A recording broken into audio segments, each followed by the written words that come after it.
Welcome everyone to this webinar with Virtual Cabinet and TaxAssist. We saw on the client list and the registration list, there's a couple of clients on here that actually aren't using Virtual Cabinet, a couple of TaxAssist that aren't using Virtual Cabinet. Absolutely welcome to join and see what we're all about. If you do want further information or none of it makes sense, please let us know. A couple of house rules before we start. Everyone is on mute. So if you do want to ask a question, there is a question box. We probably won't type the answers in here during the webinar, but we will answer any questions that pop in as we go. I see there's lots of people still logging on as well. The last bit is we will record this. We are recording this, and we'll send that recording out. Excellent. As we start, should I introduce myself? My name's Ken Byrne, and I'm one of the lead account managers here at Virtual Cabinet, and I'm joined today by Tom. Hi guys, my name's Tom Norfolk and I'm another account manager here at Virtual Cabinet. Ken's getting off light today. I'm going to be doing all of the demos for you guys. So let's just take a look at what we're going to be covering today. So this is the agenda for today. Some of you may have used these fantastic tools before. If you haven't, don't worry, this is what the webinar's for. We're going to show you all of them. We would recommend you guys getting upgraded to the latest version of Virtual Cabinet, version 5.4. That is the only way to access all of this great functionality. Yeah, that's great. And actually, the TaxAssist network themselves are all on an old version of Virtual Cabinet. So pretty much everyone needs to upgrade. It's free to do so. You can contact our support, contact one of the account managers or a Cora One. We're working with a Cora One now, if you're hosted with them, to make the upgrade process as smooth and easy as possible. And it's free to upgrade, in case I haven't mentioned that. Perfect, Ken. So let's get started. Shortcuts up first. Shortcuts. Okay, so these shortcuts, I've been in the product for quite a while actually, but we wanted to re-show them to you because it's a great way of just tracking a document. So you might want to see what's happened to a document in a week or a month's time or whatever. Rather than having to do a search all the way through, I said it's a quick, handy way to just track a document, and Tom's going to go through it now. Exactly. So say you've got a document and you're giving it to your admin to file away. You want to follow the life cycle of the document from indexing it to picking it up anytime in the future. And so does your director. So that's what shortcuts are for. You can see how many times it's been edited and where it's been filed. So I'm going to go into my Virtual Cabinet system. You can see I'm in the In Tray tab. I'm going to send this invoice away to my admin, Alice. I'll drag and drop it over to her desk. As you can see, I can add a sticky note as well. So I'm just going to say, thanks, Alice. She's doing me a favor. And then down here, you can see the option for shortcuts. Now I've got it ticked to always send myself a shortcut.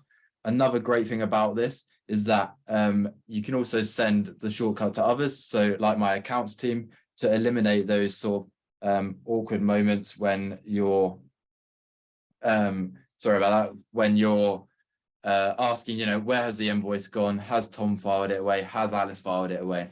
So I'm going to send that. That's going to take it out of my in tray, populate it into Alice's.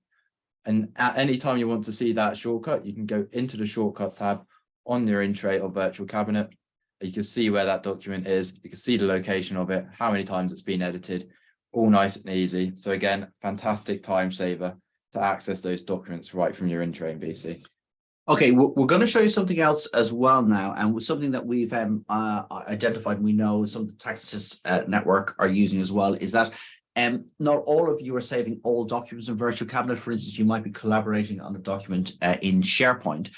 So you can actually save the links from external sources back into Virtual Cabinet. So you keep Virtual Cabinet as the single source of truth where you look for documentation and all communication for clients. I might have stole some of Tom's thunder there, but he's going to show it now.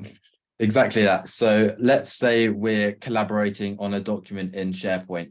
I'm going to go to SharePoint. Let's say I've grabbed the link from SharePoint. I'm going to go back into VC. I'm going to click on Add Link in the top left corner of Virtual Cabinet. I click on there and this window will come up. I'm able to copy and paste my link from SharePoint into there. I'm going to give it a file name. So I'm going to call it Letter of Engagement. And I'm going to add that into VC. Now, if I go to my documents in my in tray, you can see that. And then we can index that away into Virtual Cabinet.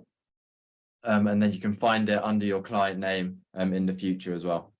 So that's great. So yeah, so when you look up the client file, you're seeing the documents that you've saved into Virtual Cabinet, you're seeing your emails and all that kind of stuff. But also, if you do have an external document, you can click on that and actually see what that document is as well. Thanks very much for the questions coming in. Someone's been very sharp and said, actually, well, when will the collaboration on documents come into Virtual Cabinet? Tom's going to give you a little bit of brief view on that. That's an awesome question. So we'll actually be talking about our cloud journey later, and we'll be talking about Workiro. It's a revolutionary cloud-based SaaS product, which actually isn't ready for the TaxAssist network just yet. But it will be in the future, and we'll have full collaboration on documents in there. That's something that we're working on right now, and we're going to talk about it more later. Yeah, and when we say later, we're talking months, not years as well. So we'll show you a little bit right at the end. Perfect. What's up next? Packs. So back in the day, you used to print out letters to go to a client, and you might print out covering Word document, covering letter. You might print out an invoice. You might print out your terms and conditions. You'd put them in the right order, print them all out, put them into an envelope, stick a stamp, and post them. And we've kind of recreated that, but within Virtual Cabinet to do it electronically. And the idea of this means you can link documents or sets of documents together that you can go and review and go and find any time. So Tom's going to show you this within Virtual Cabinet. Perfect. So I have a client, Wilman. I've just brought him on as a client, and what I'm going to do is I'm going to send him some documents for an introduction, and I want to keep those documents together whilst leaving them where they are in Virtual Cabinet. That's exactly what packs are for. So I've got my terms and conditions down here. I've got a covering letter and an engagement letter, just like Ken said. So I'm going to highlight all of those. I'm going to right click, and I'm going to go up to packs and then down into new pack. That's going to bring up the packs on the left-hand side of Virtual Cabinet. I'm going to give it a title. I'm going to call it Wilman Introduction. Now, it must be noted that you should make this a sensible name, because the searching inside packs isn't as powerful as the searching in Virtual Cabinet. So I've named that. And actually, because I'm going to be coming back to these documents in the next week or so to send it off over the portal to Wilman, I'm going to star it. And that just means it's going to be at the top of my list. It'll be nice and easy to find. So again, we've recreated that all familiar process of putting your letters into an envelope in the order that you want. Yeah, another thing that people might be thinking about is, can you take documents from anywhere in VC and put them in the pack? And the answer is yes. If you've got multiple cabinets or multiple locations, you can grab a document. You can actually right click, grab it and drop it into that pack, and it will become part of that pack. And then when you go along and click on various packs, what it does is does that quick search and pulls those documents back for you. Exactly. So I'm just going to show you how that's done. I've got this tax return and I want to drag it into Wilman's pack. I drag it over there, and as you can see, it's now got 3 documents, 4 documents in fact, and there they are, nice and easy to find. So I think up next, we've got some searching tips. Yeah, so Tom's going to take you through some searching tips. Now, I'll probably say this at the end and at the start. We could spend a whole webinar on searching. The searching within Virtual Cabinet is really powerful. If you are interested in anything that we showed today, or you want to know more information, please do put something in the questions and we will come to them when we can. Exactly. So I think Ken will agree with me here, but the number of clients we visit who are performing what we call a lazy search to find their documents is quite astonishing. But don't worry, because we're going to show you 4 great tips to improve your efficiency when searching. So I'm in my Virtual Cabinet system. These are all of my documents. Most people will put a keyword into the search bar at the top. That's what we call a lazy search. Instead, we want you to put your client per se into your indexing fields down here on the left-hand side. So I'm going to put Wilman Carla in there. Now that's taken about 450 documents for me, but that might be 10,000 documents for you, down to 70. As you can see, that's all my documents under the name Wilman Carla. One thing that I want to show you guys is these filters. So as you can see, these are the filters I've got, but if you right click, you can see all of the filters that virtual cabinet have to offer. So you can, play around with that, see what works best for you, and you can drag them around in VC as well. So you can customize your home screen to suit you, how you search and how you want to display your various documents. Exactly that. So I'm going to drag my document type filter just a centimeter up, and that is going to group all of my documents into the specific document type. Now that's sort of similar to a Windows folder structure. So if you prefer that way of searching, then you've got that as well. I'm just going to go back into my virtual cabinet system. I'm going to drag my document type out of my search, and then that's going to put all the documents back. I'm now going to show you the filters. So I want to find a document under my file notes. So if I type file in here, that's going to search through all the different document type names. It's going to bring me back all the file notes. I want to search for my bank statement for Wilman Carla. So if I type in bank, again, it's going to look through all the descriptions and identify the ones with bank in them. And at this point, what I would do is I would bring up the preview on the right-hand side, and I can see, oh, that's the bank statement I was looking for under Wilman Carla. Brilliant. Now, if I clear my search and just bring my documents back, I was working on my client Wilman around the start of May, around the 15th of May, and I just want to bring those documents back because I'm going to be working on them.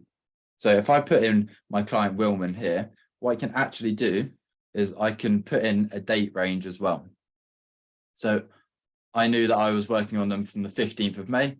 Again, another really easy way to find those documents if I'm not sure what they're called. And then I press enter, and it's going to bring back, there you go, those 3 documents that I was working on under Wilman Carla. We must note that with email capture, when you're indexing those emails away, you put in your specific index fields. But one thing that you don't know is Virtual Cabinet actually captures some background information as well. Things like who it's from, who it's to, and who is CC'd into it. To find that, or to search through that criteria, you can go to the bottom of the indexing here, and you can see all of those different options inside the search of Virtual Cabinet. How great is that, Ken? That's really excellent. So yeah, scroll down on the left-hand side, and then you can, as Tom said, you can find things like if you knew who the email was sent from or to, who was on copy, or the date sent or received. You can do a search across your emails on that. There are multiple ways of searching. And as I said, if there's more interesting things on there that you want to see, please let us know in the questions as well.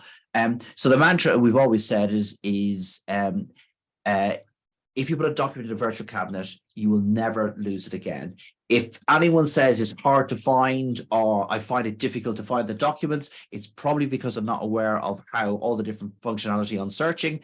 Give us a shout, and we can always put on some extra training and help them. Yeah, we'd be more than happy to put on some more webinars as well. If it's things like email capture you want to see, then we'd be more than happy to put those on. So I think up next we've got saved searches. So yeah, so this functionality has been around for a while, but a lot of people don't know about it as well. It's incredibly useful if you're working on a client or a set of clients, and you want to actually go back into them over time. So I think Tom's just going to show you that now. Exactly. So say I'm working on a client, Wilman, for example, over the next 6 months, and I've got a few specific documents that I want to go back to and look through as well. And I might be using them on an occasional basis. I don't like repeating that search. That's where saved searches come in. So as you guys just seen, I performed this search to find these 3 documents. What I can then do is I can go into the top left of my virtual cabinet system, and you'll see this saved with a nice little star as well. If I click on that and then click on save this search, it will bring up a nice window for me to give the title of a pack. Now, this is just going to attach them sort of into an envelope, which is really nice. So I'm going to call it, sorry, not a pack, a saved search. I'm going to call it Wilman week 15th. And then just to show you how this works, if I go back into saved up here, I've got some invoices that I saved previously. If I go into that, then that will come up with those that specific searching criteria that I use to find those invoices. One extra feature that I want to make you aware of is if you go into the home page of Virtual Cabinet, so I've just clicked in the top left there, and I go down to the bottom of the landing page, you can also access your saved searches from here. So again, another really easy way to access those documents. That's really cool. And Tom, if you just hover over the saved searches, it does show you a little bit more about what each search is about. There you go. It's got all those different indexes on there. So you can see in the saved search, if you haven't quite named it correctly or you're not quite sure what it is, you can see, oh, this is in which cabinet is in, what the client name is, the document date, etc. Also, you'll see on the latest version of Virtual Cabinet, there is back and forward like you would have in your web browser. So you can actually go back and go back to a previous search. But of course, that's limited by actually knowing what searches you've done and what searches you haven't done as well. So we've built that functionality into Virtual Cabinet to make your life as easy as possible and make everything efficient. We all know you work on multiple clients at the same time. Why not save the search to each of those clients? So you've narrowed down your search, save it, and then you can just click on it and it will bring you up the same documents. Exactly. It's really powerful. Make sure you guys make use of it. So next, I think we're covering destroying all old versions of a document. Yes, so there's new functionality within Virtual Cabinet, which we built in around GDPR time. There's a delete and a destroy function. Delete is takes away the path to the document, but leaves the document within Virtual Cabinet. Destroy, and I need to say this now, destroys the document, all previous versions of the document, takes it off and is not recoverable. It's not turned on by default, so you need to contact your admin of Virtual Cabinet or contact support to help you to do that. But also built into that is a destroy all old versions, which Tom's going to talk about now.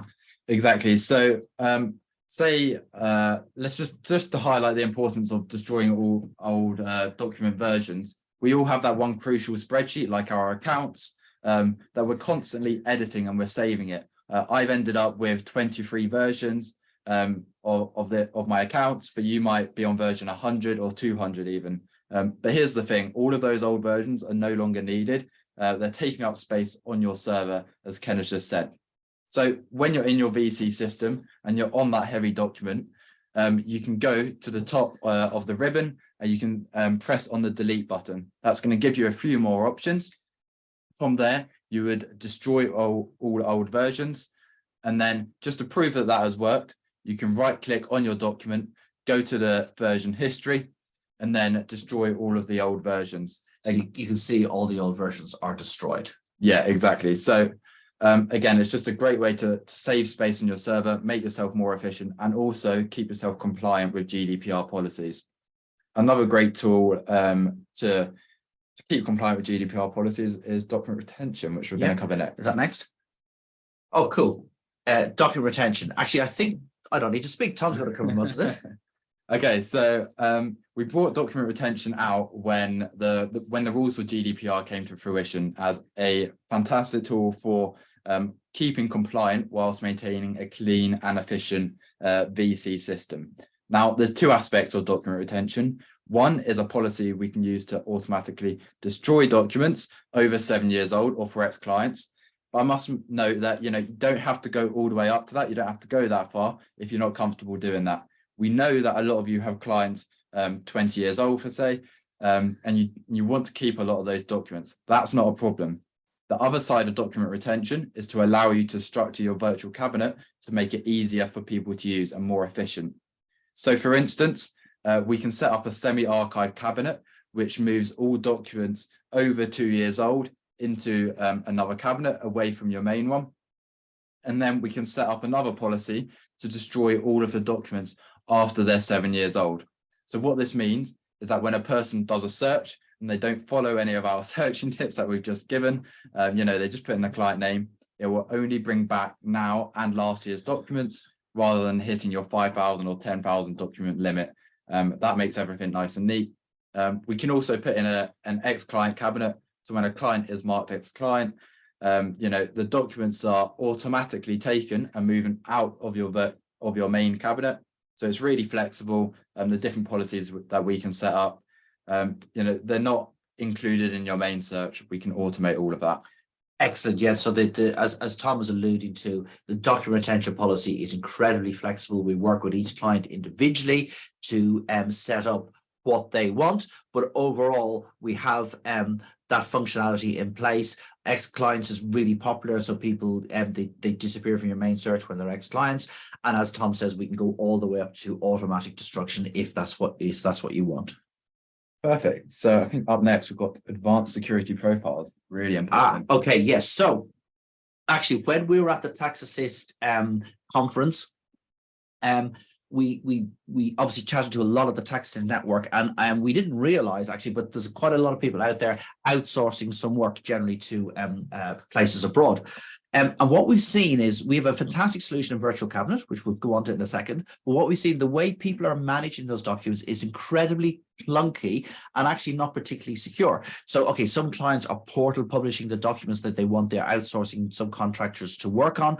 Some people have set up a SharePoint file. They're taking the documents out of VC, putting them on the SharePoint file and letting people, letting people edit them there.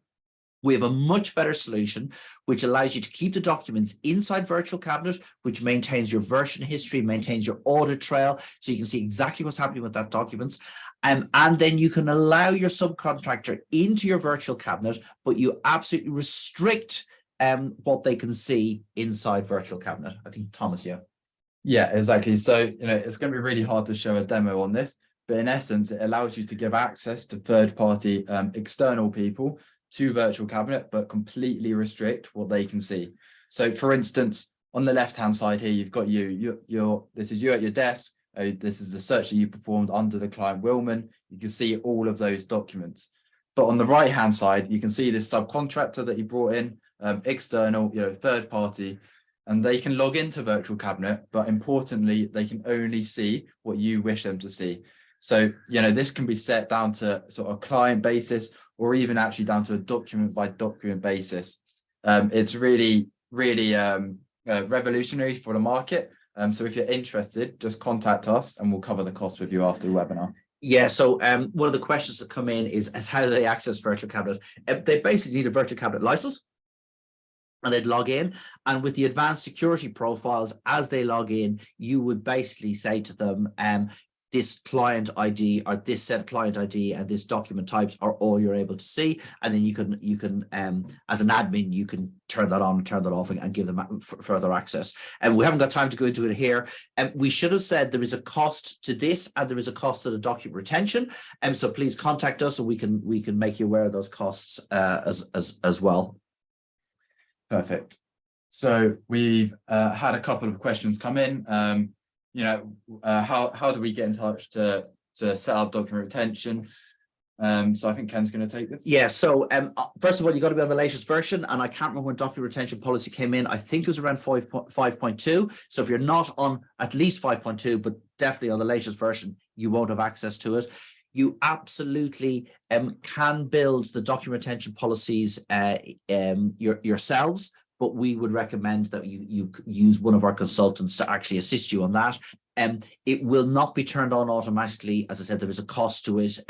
We will share that cost with you. We haven't got them here, and we can share those costs with you. And then if you want to go ahead, you can turn it on, access it. It's incredibly flexible. So what we can do is we can set it up, let it run for a little bit, see if it's working for you, if everything's working correctly. And if it's not, then obviously we can come back and adjust it. And once we've got it set up, we're always happy to adjust it with you for the time you're with Virtual Cabinet. Perfect. Fantastic question. So I think up next, we're going to be covering the cloud journey, which is a really exciting part of VC at the moment. Okay, so Virtual Cabinet's been developed for about 20 years. It's primarily an SQL based product, which means it sits on a server. I think most, or if not all, the TaxAssist network are using a hosted solution like a Cora One. So basically, that's kind of the first step, if you like, into the cloud. What you might not realize is the portal is a pure SaaS product. So Virtual Cabinet has been a hybrid product and has been a hybrid product for quite a long time. So you've got your Virtual Cabinet portion, which sits on a server, and you've got the portal, which is actually a cloud SaaS solution. We also developed the mobile app with Virtual Cabinet, and that was to allow you access into your virtual cabinet when you're working remotely, maybe through your iPhone or your iPad as well. So that's the journey up till now. What you don't know, for the last couple of years, we have been working on our cloud solution. This is a true SaaS, software as a service product. And basically, the way to think about it is virtual cabinet on steroids. It's the same people that are developing our cloud solution are the people who develop virtual cabinet. We know where virtual cabinet is good, and we're taking all those parts across. We know where things we wanted to improve and get better at virtual cabinet, and we're doing that as well. So the new product is called Workrow. I'm giving you advance notice about it now, but it's not quite ready for the TaxAssist network yet. So I'll give you, for instance, we're working on our email capture solution. The email capture solution, from some of the things that we've seen, is absolutely amazing, way better than what Virtual Cabinet does already, but it's not quite ready yet to be launched. And the same with some of the things around security, which we're building into the product now. So I'll give you advance notice now. It will be a while before we can bring it to the TaxAssist network, but if any of you are keen to move into the SaaS world, to move into a complete serverless world, we have the solution and we're building the solution. And we're not talking years, we're talking months before it'll be ready. So keep an eye out for it. If anyone does want to see it or wants to see where we are now, stick a note back to your account manager or in the question and answer box, and we're happy to kind of show you what we're up to and where we're up to now. Revolutionary stuff, Ken. So this is just sort of a slide to remind you what we've covered today. I hope it's all been useful. If there's anything that we haven't addressed, then please get in touch with the account managers, and we'll be more than happy to go through that. If this has been useful, then we're more than happy to hold more in the future. Let us know sort of what topics you might want that on. Again, please get in touch with our support team or Akora One just to get you upgraded to the latest version so you can take full advantage of Virtual Cabinet. If you have any questions regarding the costing or even booking in a focus meeting, then please get in contact with one of the account managers. Yeah, so one of the things we'll be doing, and we continue to do, is that the account managers are happy to sit with you and understand what you do as a practice, and also how you use Virtual Cabinet. And we know people, we want people to get the best of out of their investment with Virtual Cabinet. We know there's tons of functionality in there that people either aren't aware of or not using. Please get in touch with us. We're happy to set up that meeting. We'll run through how you're using Virtual Cabinet. We'll run through how you're working as a practice, and we'll be able to show you loads of efficiencies and make your life easier. I don't think there's anything else. As we mentioned at the start, we have this recorded, and we will make that available to everyone who's registered, and you can share that link around your organization as well. And please get in touch if there's any other things that you might need. That's it. I think we kept time and it didn't go wrong, so we're all happy. Have a great rest of the day. Thanks very much. Thanks, guys. Thanks for coming. Yeah, we'll be in touch soon. Take care, guys.